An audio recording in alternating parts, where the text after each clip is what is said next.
What's up, agents, and welcome back to another Division video. Well, today we're going to check out an exotic that I have not used in such a long time. Don't forget to like, share, comment and subscribe, and let's get straight into it. Right, I've not used this exotic for ages, and the main reason is it requires headshots, right? And that might sound crazy, right, when I say that, because obviously everyone should be aiming for the head. But in this game, there's no real advantage to aiming for the head. And when I say that, I mean speccing into headshot damage.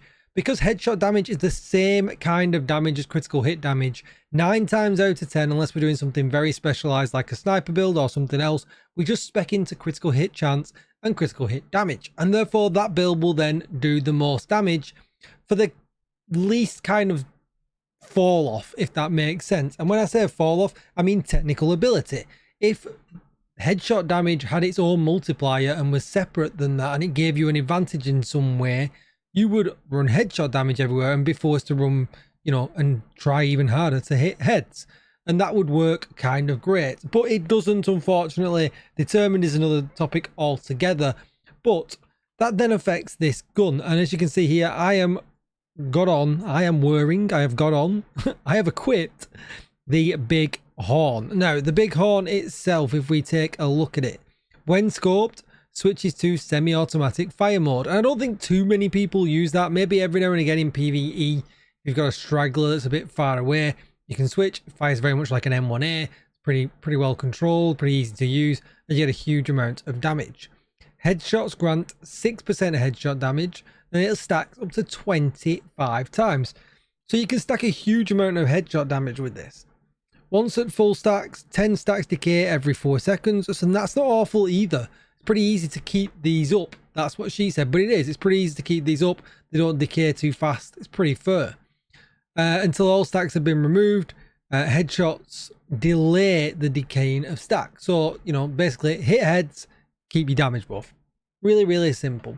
And that, in comparison to something like the Lexington that you can see I've got under here running maybe killer or flatline or strained or something like that, immediately it catches your eye. You look at the damage, you can see 147k on the Bighorn, you can see 125k on the Lexington. Yes, all right, granted they are both expertise 28, but that's fair, right? Because they're both expertise 28. Bighorn fires a little bit slower, it has a little bit less in the mag, but the RPM on the Lexington is bigger as well, you see. But the damage is bigger. And a lot of people like to use the Bighorn for PvP. It hits really hard, it's got a fast RPM, and if you're in PvP and you're good at hitting headshots, it's, you know, a really good option to be running. So let me just show you though the kind of difference. Now this isn't the definitive test, right? Because we've got to take into account this doesn't show the RPM value, it doesn't show the mag value. This just shows you, you know, big boy damage essentially. And that's why sometimes when you see videos, if they're just showing you this in the range, the gun could hit for 100 RPM, you know, and hit for 1,000,000 a go, but it doesn't mean it's going to outpace a gun that hits for 1,000 RPM that hits for 200k a go. You know what I mean? So that's what you've got to think about when it comes to that. But let me just show you with that example. We just fire at the head. We're on a general strikers build here, and I've opted to run the strikers backpack for this because I don't want to be reliant on kills. And as you can see there, we're peaking out about 2.1 to health, and I think about 1.8 to armor. Great. So let's look at the Lexington now. So this Lexington isn't a direct example because it needs a kill to get its damage buff. So there you go, we can see we've got that now. And Lexington hitting for less, 1.4 to health, and I think what, about 1.2 to armor. So, alright, and they both fire reasonably well. You can see there, it's pretty easy to hit a headshot on a stable target. And it's the same with the Bighorn. And we're going to just keep an idea of looking at the stacks there, 25. You can see there we dropped 10. We dropped another 10. But, you know, look out, you literally fire them straight back up. So the decaying mechanic is easily got around as long as you keep firing at heads. So the question is, how well does this actually play in like a real world scenario? If you want to look at the build I was running, this is it. Absolutely nothing special whatsoever. And you could put survivability in it. You could, you could pretty much do this whatever you want. But how does it play in a real world scenario? Well, let's give it a go. We're going to go and run a mission. You can see here the stats are 60% crit chance, exactly 93% critical hit damage, which is actually pretty low, essentially, because if we take a look at the Bighorn itself, it comes with 40% headshot damage on a mod, 20% reload speed, accuracy, and stability. So unlike, the Elmo that comes with really juicy mods, crit chance, crit damage, and obviously we can equip juicy mods on our Lexington, this really does require you to hit heads to benefit from the damage from it. And I guess that's fair, right? Because that's what the gun is based around. What should we run? Let's go and do some space administration, some big rooms in there, and we can kind of test it out. Now, usually I wouldn't run the shield. I'm a big fan of the Banshee pulse, but I've got a pardon me, but I've got a funny feeling that I think if you're a little bit older like me and a little bit slower on your aiming, having the shield to help you out, give you that little bit of extra survivability, might actually just kind of help achieve what we're gonna see. We should be able to do that at the NOAA headquarters building. Get to the control room. I can walk you through the process from there.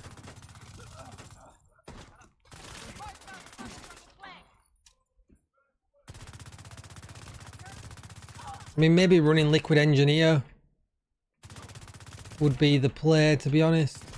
Where's he going?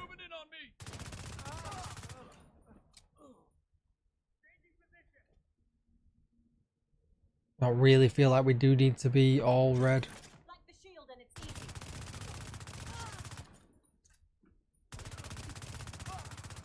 So yeah, we're at 20 then. So we do get the damage frequently, which is good. It does force you to be awake. I am into, rather than just run and gun like I would with the Lexington on and hope I hit heads. Now I'm kind of forced to think you must be hitting heads to be doing well with this. Hostile radio intercepted.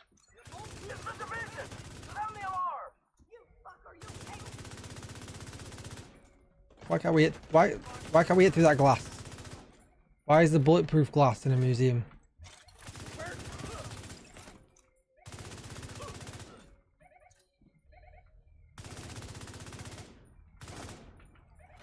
And we are at full there.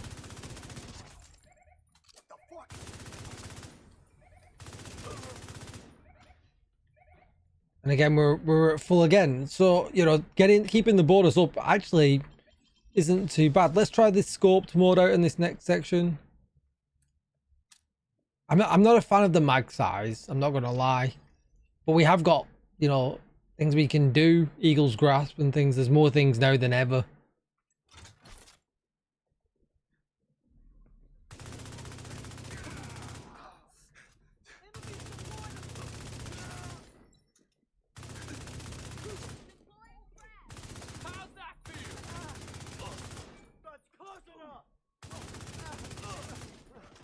Yeah, and I mean, so far,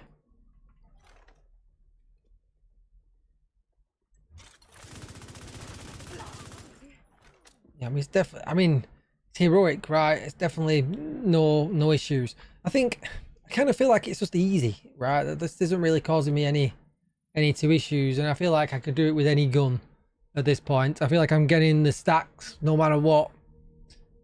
Feels like a really bad example. I think I'm showing you something I just feel like, yeah, all right, any gun could do this. So let's try District Union, where we're gonna have to hide a little bit. We're on all red. We would definitely build some survivability into a build to come here, but let's see how it fares. Because obviously they're going to be the mini tanks. It's not going to fare too well against them. That's going to be a little bit unfortunate. We're going to be reliant on the striker stacks. Already we're in a little bit of trouble.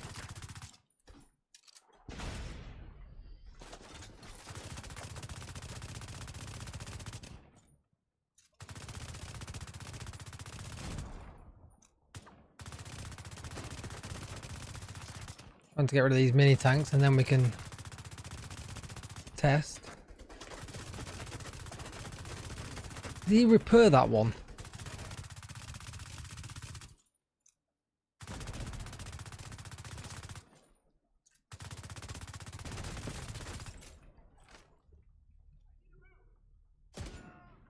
Oh, 3.3, one shot to the head. 5.9. 5.8, wowzers.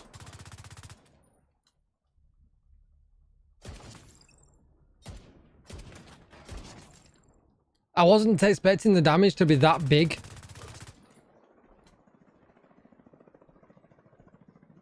Not gonna lie. What am I still in battle with?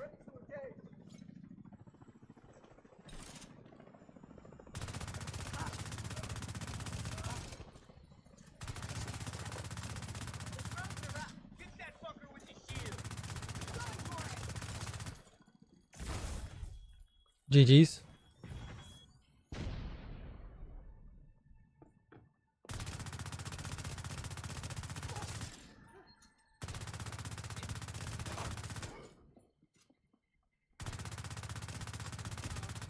So the only thing that was a little bit disappointing was perfect focus doesn't work with this when you zoomed in.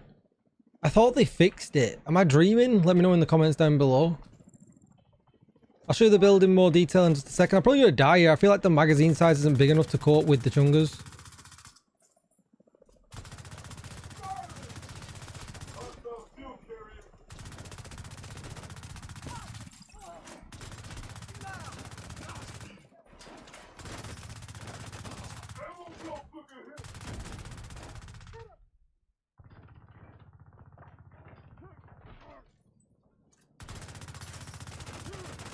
What am I stuck on? Oh man, imagine I got stuck. Get me up, please. Yeah, it does suffer from magazine size. I feel like that would be the one thing I would need to change in the build. Maybe fixing the Eagle's grasps.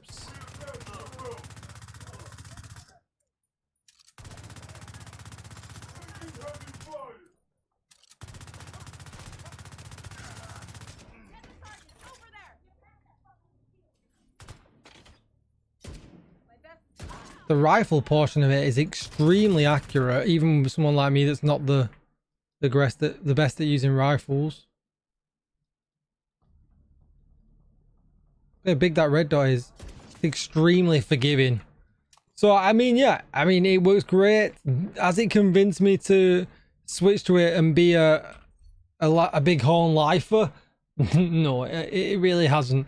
But there's nothing wrong with it. It's really good if you fancy a bit of a different play style, especially having the scoped in rifle section of it. I mean, yeah, like have a bit of fun with it while we're getting juiced at the end of the season. If you wanted to see the build stats and the build in total, you see it's 60% crit chance, 93% crit damage, 85% headshot damage.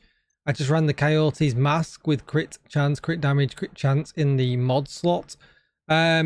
I actually nerfed myself though, so what I should actually do is lower the crit chance, because we are running the Coyote's mask and we're just going to be overcapping all the time for no reason. So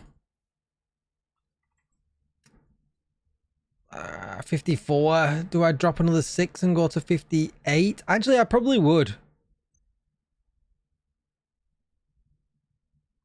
because we're reliant on so much headshot damage.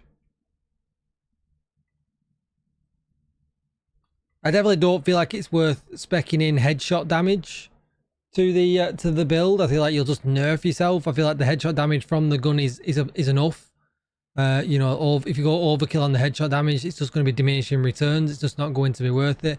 But I would run at this 48, which means generally we'll be at 58 because of the Coyote's mask, and 117 crit damage with 127 crit damage because of the Coyote's mask. And that's kind of what I would run. So I'll go through this very quickly. So we've got the Coyote's mask with crit chance, damage. Then we've got the Seska with crit damage, crit chance, crit damage with obliterate. Then we've got the Striker's holster with crit chance. Then the knees with crit chance, the gloves with crit chance, and the backpack with crit damage.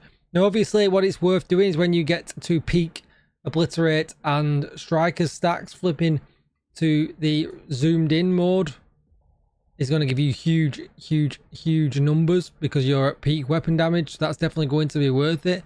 If I wanted to build in some survivability into this build, I would swap out this mask. And I would probably go, have I got it on me? Yeah, I have. Group O. And I'll do it now because we're not short on materials nowadays. And I put Bloodsucker on. I mean, you could run the Memento if you like the Memento. That also would be good. But then a very quick change here. Nope. Very quick change here. Yep. And I would run that. You know, that's got plenty of survivability as well, because Bloodsucker's just more than enough, especially in heroic. Maybe a little bit different. Maybe add some blues here in legendary. But if you're in a team, I would just run this. I wouldn't be shy of doing it, and that's going to give you 60 crit chance exactly and 106% critical hit damage. So your damage isn't going to be too far off what we were previously, but the Bloodsucker is going to give you a ton of survivability along with the 10% armor on kill that we get from Gunner. That is going to be it for this video. A bit longer than normal, but I thought it was kind of worth it. The Bighorn is kind of cool. Don't forget to like, share, comment, and subscribe. I'm going to find somewhere cool to take a photo, and I will see you in the next video. Thanks for watching, agents. Goodbye.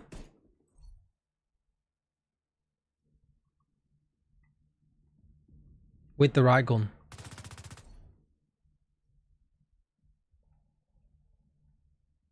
Look for it on the thumbnail.